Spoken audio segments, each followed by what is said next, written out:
Čiže ak ste si uštrikovali požadovanú dĺžku, ja neviem, začali ste napríklad so šalom a chcete teraz zvliesť očka z ihlice, ako na to.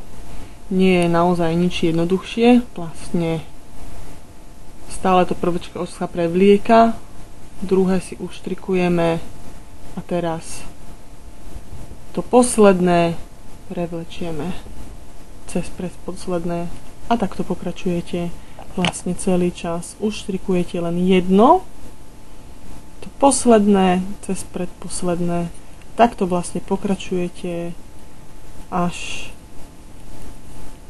kým nebudete mať všetky očká dole z ihlice. Čiže ešte raz takto držíme si, toto prehodíme, posuniem lampu, lebo je to dosť osvetlené.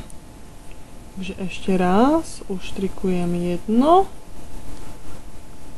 posledné, prevlečieme to, s prstom si pridržiavam vlastne to predposledné očko, aby nám nespadlo a takto si ho prevlečieme. Uštrikujem, prevlečiem a takáto reťazka by nám tu vlastne mala začať vznikať presne ako keď ich máte po stranách, tak teraz to budete mať na vrchu. Takto. To je celé.